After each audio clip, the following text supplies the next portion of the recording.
નવોદય વિદ્યાલય પોરબંદરમાં અમારા બધા જૂના ઓળખાણવાળા, ખાસ કરીને વાંસજાળિયાની ઓળખાણવાળા, એમાં અમારી વાંસજાળિયાની જે મારી બેનપણી, એમના દીકરા, એમના ઘરવાળા, એમની દીકરી અહીંયા ભણે છે, એટલે બધા મળવા આવ્યા છે. તો બહુ મારા માટે આજે ભાઈ આનંદની ને વિશેષ આનંદની વાત છે કે તમે બધા તમારી દીકરીને એકને મળવા નથી આવ્યા, સાથે મને પણ મળવા આવ્યા હોય ને એવું લાગે છે. અને પાછા તમે ઘરના અને પાછું સ્કૂલનો માહોલ પણ સારો એકદમ, એટલે મજા આવે એ બધાને. એમ ટીચરને મળવું વાલીનો હકીકતમાં અધિકાર છે અને જાણવા પણ મળે કે બાળકો કઈ રીતના શું કરે છે, આ તે બધું કેટલા હોશિયાર છે ખબર પડે, કેટલા તોફાન કરે એ ખબર પડે. ટીચર પાસે તો હોય, વાલી આવે થોડીક વાર હોય શાંતિથી બેસે. અને વાલી દિવસ હોય એટલે શું છે કે બાળકો એકબીજાને જે ઓળખીતા હોય, ભેગા થતા હોય, એટલે વધુ મજા આવે એકબીજાને. એમ કે બાળકો આગળથી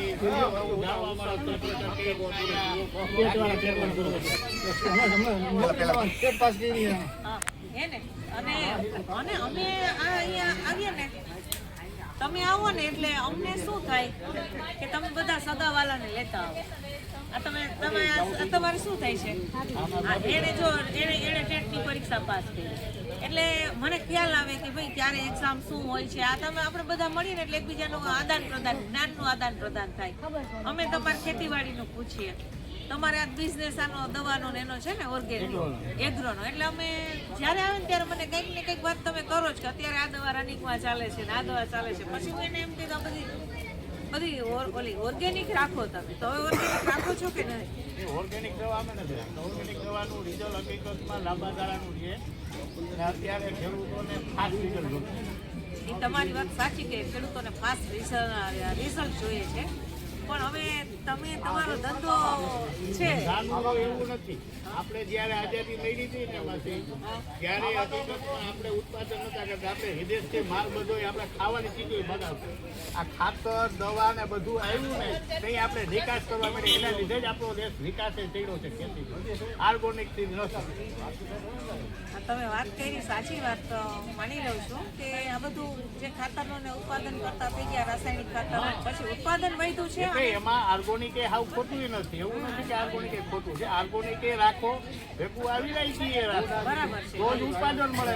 ખેડૂત પાયમાલ થઈ જાય, તો ભાવ પણ આપતા નથી ખેડૂતોને. તમે તમારા બિઝનેસની વાત સાચી કરી હોય એટલે હું એમાં તમને ના નથી કહેતી, કારણ કે એટલું રાસાયણિક કંઈ જરૂરી નથી ને એટલું ઓર્ગેનિકથી પણ ખેડૂતને બહુ પાછળ રહેવું પડે, તો પછી ઉત્પાદન ના થાય તો ખેડૂત શું કરે. પણ ખરેખર આપણે જોઈએ તો જમીન સુધરશે, ધીમે ધીમે વાતાવરણ સુધરશે.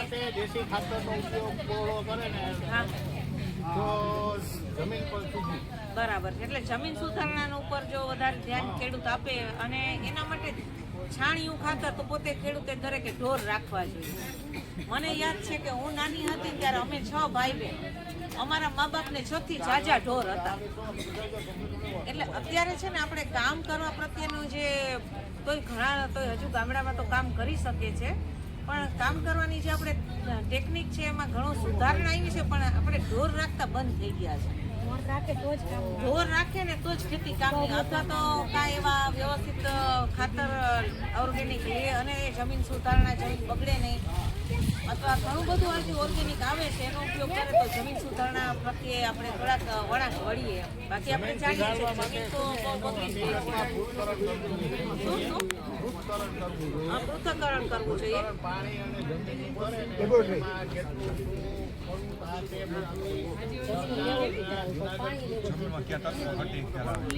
હા બરાબર છે, જમીનમાં કયા તત્વો ઘટે ખ્યાલ આવે.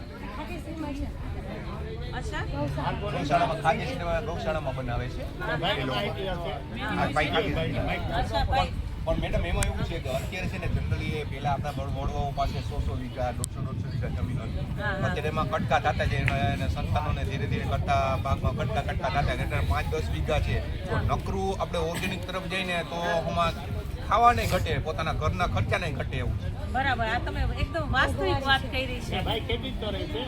ભેગું એવું છે, તમે પશુનું વાત કરો છો ને તો જો એક તો પશુ રાખવો હોય તો એના માટે લેડીઝને મિનિમમ 5 વાગે ઉઠવું પડે. બરાબર છે.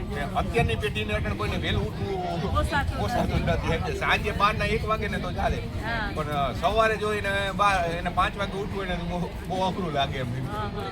જેમ સાથે સંયુક્ત કુટુંબ પહેલા હતું ને તો આડાસોડ બધું કરી લેતા કામકાજ, એટલે વાંધો ના આવતો. અત્યારે એક વ્યક્તિ ઘરે રહેતા હોય, 2 જણા હોય, એને ક્યાંક જવું હોય તોય તકલીફ પડે એને. બરાબર છે. આજે સંયુક્ત કુટુંબ છે ને, એટલે સંયુક્ત કુટુંબ છે ને, અને એટલે પાછા કુટુંબ થઈ ગયા. પહેલા એમ કે 4-4, 5-5 દીકરાઓ હતા. આજે કુટુંબ પણ નાના થતા જાય છે. 1 કે 2 બાળકો તો બહુ થઈ ગયા માણસોને. ને ઢોર રાખે તો માણસને તમારે કમ્પલસરી નાના બાળકને સાચવીએ ને તેને સાચવવું સાચવવું પડે. નાના આપણે ઘરે રાખેલા પશુ હોય એનું આપણે લાલન પાલન કરવું જોઈએ. જ પડે. એકલા રહેતા હોય તો એ થતું નથી, એ તો અસંભવ જ છે. અમે અત્યાર સુધી રાખ્યા છે, અમે વર્ષથી ત્યાં જ કાઢ્યા છે. બરાબર. એટલે એ થોડુંક તકલીફવાળું રહે. જો કોઈ સાથે આપણી પાછળ હોય તો સંભાળી લે તો ચાલે, નહીં તો એના માટે પણ તકલીફવાળું પડે. ક્યાંક બહાર જવું હોય તેને ખાવું પીવું કેવું તકલીફવાળું પડે. આપણે પડે તો એને તો પડવાની જ. બરાબર છે. એટલે એ થોડુંક પ્રોબ્લેમ વાળું થઈ ગયું છે અત્યારે બહાર જવા માટે. બરાબર. હવે આ બેને વાત કરી, એમાં તમે શું વાત કરશો? હવે સંયુક્ત કુટુંબ હતું એટલે સહેલું પડતું તેમ. જ્યારે નાના કુટુંબ થઈ ગયા, એક જરૂર બહાર જાય તો પાછળ પશુપાલન કોણ કરે, એટલે લોકોએ જ વેચી દીધા. બાકી કંઈ તકલીફ નથી. ખોટું ઘી ખાઈ મજા કરે, દૂધની કોથળીઓ લઈને મજા આવી ગઈ. એ જેને આનંદ આવે એ જ સાચું લાગે. કદાચ સાચું દૂધ જોઈએ તો પચે નહીં હતા આ જનરેશનને. એવું થઈ ગયું છે ને. મહેનત કરવી નથી. બ્યુટી પાર્લરમાં જઈ જઈને મજા કરે એવું છે. ચહેરાની ચમક ઓરિજિનલ ગઈ. અમારા બ્યુટી પાર્લર વાળા બેન છે, એક દિવસ કેટલા આવે હાવ હમણાં વહી જશે. 2 વાગે બુકિંગ છે. હા, પાર્લરનું કામ એટલે મહિલાઓ આજે કામ કરતી હોય. એવું નથી કે સાવ બેસી પશુપાલન નથી પણ કોઈ પણ ધંધો કરે. નથી કરતા, પશુનું નથી કરતા, પણ મહિલાઓ પણ બધી કાર્યરત થઈ ગઈ છે સાથે. પણ એમ કે દરેક મહિલાઓ કંઈક ને કંઈક કામ કરે છે.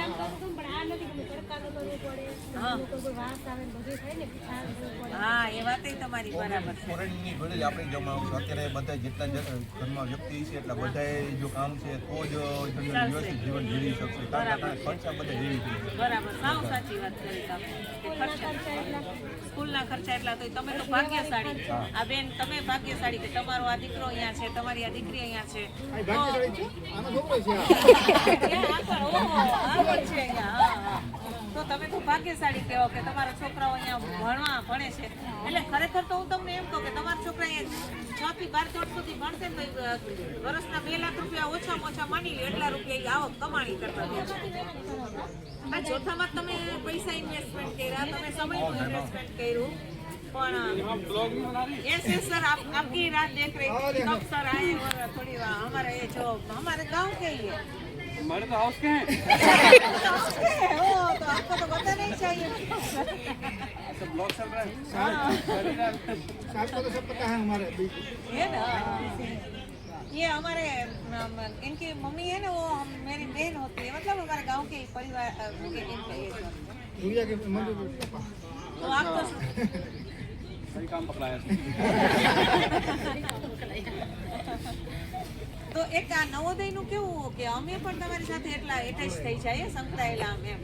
છોકરાઓ આખો દિવસ અમારી સાથે હોય, આ સર અમારી સાથે હોય, આમ બધા. એટલે એક નવોદય એક પરિવાર જેવું કે પેરેન્ટ્સને સાથે સાથે છોકરાઓ તો અમારી સાથે રહે એટલે અમને છોકરાને આત્મીયતા થઈ જાય, પણ પેરેન્ટ્સ સાથે પણ અમારે એટલી આત્મીયતા અમારે હર્ષદ ફરવા જવું હોય તમે ફરી આવ્યો તમને આનંદ આવી ગયો. હે ને? હર્ષદ માતાજીને દર્શન કરી આવ્યા. હે ને? તમે આખું ઓલું વન જોયું હશે. વિડીયો જોઈ લે મજા આવી. હે ને? હા, સરસ સરસ. અને છોકરાને મજા આવે.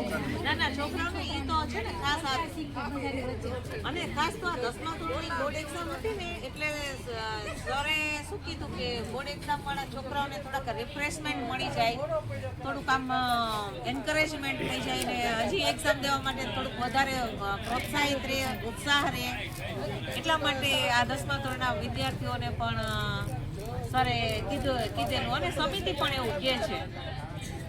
તો હવે બધા સબસ્ક્રાઈબર અને બીજા નવા આવા ફોલોવર્સ અને સબસ્ક્રાઈબરને મારી વિનંતી કે રેખાબેન ચેનલને સબસ્ક્રાઈબ કરજો, બેલ આઇકન પ્રેસ કરજો અને સાથે સાથે ઓમકી પાઠશાળા અને @OMK Blogs 5 એ પણ ચેનલને સબસ્ક્રાઈબ કરવા વિનંતી.